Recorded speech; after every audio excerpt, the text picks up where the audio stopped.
नमस्ते. Kitchen story Marathi recipe सगळ्यांचं परत एकदा मनापासून स्वागत आहे. तर आज बनवणार आहे छान असा खमंग आणि कुरकुरीत आपण चिवडा बनवणार आहे. तेही पोह्याचा आणि आपल्या जी लाह्या असतात भेळच्या त्या लाह्याचा आपण बनवणार आहे. तर इकडे बघू शकता लाह्या मी छान अशा चाळून घेतलेल्या आहेत. एकदम स्वच्छ त्याच्यामध्ये थोडासा म्हणजे भाजलेल्या लाह्या असतात, थोडी राख वगैरे असं असतं. त्याच्यासाठी सगळं मी छान असं चाळून घेतलेलं आहे. आता इकडे घेतलेले आहे जे आपण घरी नाश्त्याला वगैरे पोहे बनवतो त्याच पोह्याचे आपण छान अशा लाह्या बनवणार आहे. तर ते पण मी छान असे बारीक चाळणीने चाळून घेतलेलं आहे. त्यात पण काय घाण वगैरे असते ते स्वच्छ करून घेतलेले आहेत. इकडे बघू शकता तुम्ही. आणि छान असा हिरवा ताजा कढीपत्ता आणलेला आहे. कढीपत्ता असला ना की आपल्या चिवड्याची चव एकदम मस्त आणि छान लागते. त्यासाठी बघू शकता ताजा हिरवागार असा ही कढीपत्ता मी गावरान घेतलेला आहे. आणि इकडं आपलं तेल सुद्धा मी गरम करायला ठेवलेलं आहे.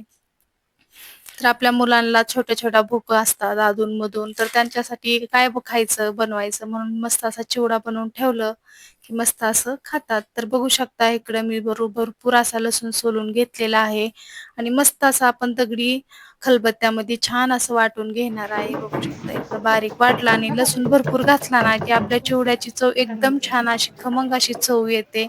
तर बघू शकता हे बघा बारीक छान असं दगडाच्या खलबत्त्यात मी छान असा लसूण वाटून घेतलेला आहे. तर इकडं भरपूर सारा कढीपत्ता घेतलेला आहे, थोडेसे शेंगदाणे घेतलेले आहे.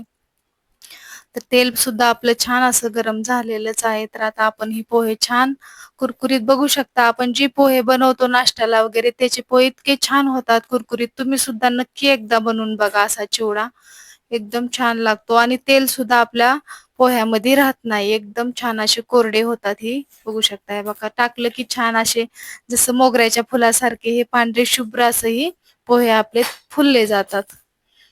आणि जास्त करपावायचे नाहीये. टाकलं की लगेच आपल्याला थोडे-थोडे टाकून ही पोहे आपल्याला छान तळून घ्यायचे आहेत.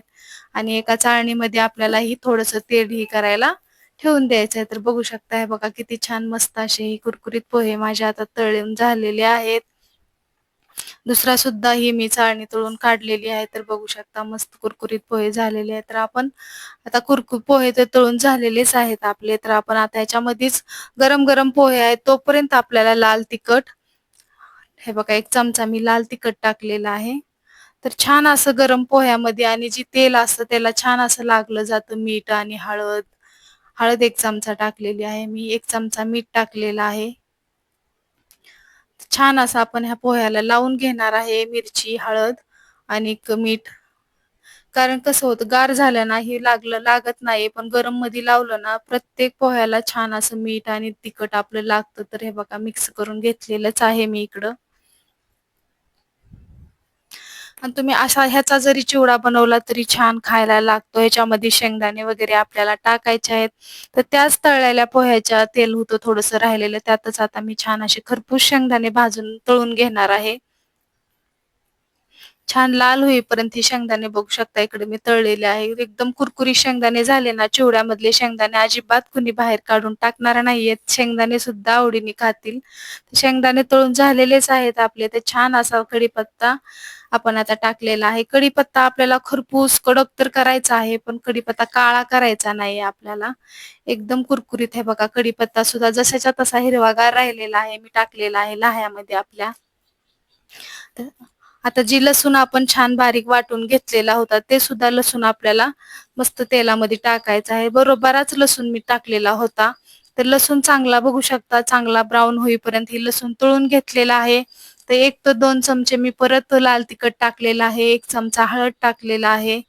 आणि थोडासा चिवडा मसाला होता ते मी चिवडा मसाला सुद्धा ह्याच्यामध्ये टाकून घेतलेला आहे. तर चिवडा मसाल्याचे मी 5-6 चमचे टाकलेले आहे कारण चिवडा मसाल्याने आपला चिवडा छान होणार आहे. तर बघू शकता मी छान असं हलवून घेतलेलं आहे. थोड्या पोह्याला मी मीठ लावलेलंच होतं आणि हे आपल्या भेळीच्या लाह्या असतात त्या थोड्याशा खारटच असतात त्यासाठी मी मीठ टाकलेलं नाहीये. तर छान असं बघा सगळा मसाला तळून आता आपण आपल्या लाह्यामध्ये आपण ओतून घेतलेला आहे. तर चांगला आपण ह्या लाह्याला गरम-गरम ओतलेला आहे. कारण ह्या लाह्या सुद्धा कुरकुरीत होणार आहेत. आणि जे पोह्याचा आपण चिवडा तळून ठेवलेला होता ते सुद्धा चिवडा मी ह्यातच आता टाकून घेणार आहे. बघा बघू शकता छान कुरकुरीत झालेला आहे आणि मस्त असा खाण्यासाठी एकदम नक्की तुम्ही सुद्धा असा चिवडा करून बघा. मुलं आवडीने खातील. आणि तो चिवडा तळून ठेवलेला ते पण मी त्यातच टाकून घेतलेला आहे. आणि फक्त तुम्ही पोह्याचा जरी बनवला ना तर खायला छान लागतो चिवडा. पण आपल्याला जास्त तळलेलं नको आपल्या मुलाला द्यायला, म्हणून मी आपल्या लाह्या त्याच्यामध्ये निम्म्या लाह्या मिक्स केलेल्या आहेत. आणि बघू शकता इकडे छान अशी लसूण शेव बनवलेली आहे मी, बारीक आणि मोठी. लसूण शेव पण टाकणार आहे, तर एकदम छान असा चिवडा आपल्या चवीला लागणार आहे. ह्याचा पण सेपरेट व्हिडिओ मी बनवलेला आहे लसूण शेवचा, ते सुद्धा मी टाकणार आहे. तुम्ही नक्की माझ्या चॅनलवर जाऊन बघा. हे बघा, ही बारीक शेव आहे एकदम, आपण जी बाहेरून आणतो ती शेव मी लसूण वगैरे टाकून ही घरच्या घरी मी छान अशी कुरकुरीत लसूण शेव बनवलेली आहे. तर लसूण शेव बनवायला ते पण मी टाकून घेतलेलं आहे सगळं. तर सगळं आपल्याला छान मिक्स करायचं आहे. बघू शकता कलर सुद्धा आपल्या चिवड्याचा एकदम छान आलेला आहे. आता किती पण दिवस ही तुम्ही डब्यात भरून ठेवा आणि मुलं जेव्हा तुमच्या मुलांना थोडीशी भूक लागली तर ते काढून खाऊ शकतात. तर बघू शकता किती छान मस्त असा हे चिवडा झालेला आहे. मग तुम्हाला आजचा व्हिडिओ माझा कसा वाटला नक्की कमेंट करा आणि आवडला असेल तर एक लाईक करा. माझ्या चॅनलवर तुम्ही नवीन असाल चॅनल सबस्क्राईब करा. परत भेटू अशाच एक छान मस्त रेसिपी सोबत. तर तोपर्यंत धन्यवाद मैत्रिणींनो. तुम्ही सुद्धा नक्की बनवून ठेवा.